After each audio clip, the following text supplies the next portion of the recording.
မင်္ဂလာပါနောင်တတရားဆိုတာဘာလဲဆိုတာကိုပြောပြချင်တယ်နော်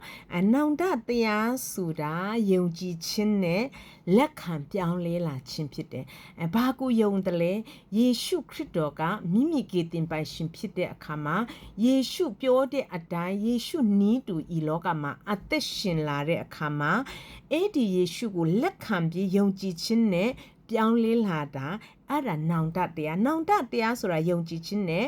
လက်ခံပြောင်းလဲခြင်းနာခံခြင်းဖြစ်တယ်เนาะအဲ့မှာ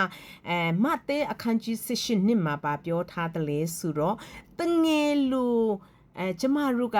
ကလေးတငယ်ကေတို့ယုံကြည်ပြီးတော့မှမပြောင်းလဲရင်ကောင်းကင်နိုင်ငံမဝင်ရဘူးလို့ပြောထားတယ်။ဒါကြောင့်ကလေးတငယ်လေးတွေကမိဘကိုယုံကြည်တယ်စိတ်ချတယ်။အခုအဖေက hero ဆိုရင်သူများကိုသူကငါအဖေက hero ပဲလို့ပြောတယ်နော်အဲ့တော့ကိုအဖေကိုမိဘကိုစိတ်ချယုံကြည်တယ်လို့ကလေးငယ်တယောက်ကဲတော့ကျမတို့ကဖျားကိုယုံကြည်စိတ်ချဖို့လိုအပ်တယ်ကိုရဲ့ဦးနောက်အတူရဲ့အခေါ်နဲ့မဟုတ်ဘူး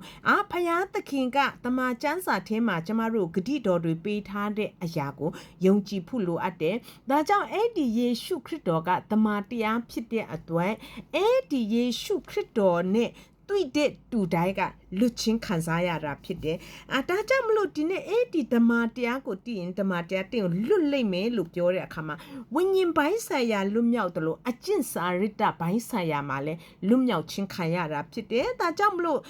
လူကအခန်းကြီး19အခန်းငယ်1ကနေ30မှာဘု து အကြောင်းတွေ့ရတယ်ဆိုတော့စက္ကေအကြောင်းတွေ့ရတယ်နော်။ဒီစက္ကေဆိုတာအရက်ကလည်းပူပူလေးတာဖြစ်တယ်။လောဘတော်တော်ကြီးတာနော်။ तू ကအရက်ကလေးကပူပူလေးနဲ့အခုခံဆိုတော့လောဘမတရားကြီးတာဖြစ်တယ်ဒါပေမဲ့ယေရှုနဲ့တွေ့တဲ့အခါမှာ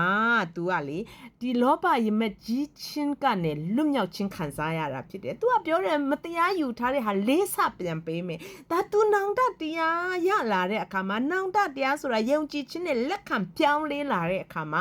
तू မတရားမလုပ်ချင်တော့ဘူးဒါကြောင့်မလို့ဒီနေ့တင်ဟာတမန်တရားကိုလည်းသိတယ်လို့ပြောပြီးမတရားလုပ်နေသေးတယ်ဆိုလို့ရှိရင်တော့မဟုတ်သေးဘူးเนาะသူတမန်တရားကိုသိရင်သူတမန်တရားကတင့်ကိုလွတ်ချင်းပေးမှာဖြစ်တယ်ဒါကြောင့်မလို့ဒီနေ့မတရားလုပ်နေသေးတဲ့၍သူများရဲ့အကျွေးကိုယူပြီးမဆက်တာသူများကိုမတရားပြုတ်မှုနေတာဒါကတရားတမန်တရားမတိတယ်လို့လွတ်ချင်းမရတာဖြစ်တယ်တကယ်တမန်တရားတိလာတဲ့လူကလေယေရှုနဲ့တွေ့တဲ့တူတိုင်းကလောဘကြီးခြင်းကနေလည်းလွတ်လာတာဖြစ်တယ်မတရားမှုပြုတ်မှုနေတဲ့အရာအမျိုးမျိုးကနေလွတ်လာတာဖြစ်တယ်နော်လွတ်ချင်းမှာတကူပါတယ်မိတ်ဆွေဒါကြောင့်တမန်တရားနဲ့အသက်ရှင်ပါယုံကြည်ပါနောင်တတရားဆိုတာတကယ်ပဲယုံကြည်ခြင်းနဲ့လက်ခံပြောင်းလဲခြင်းဖြစ်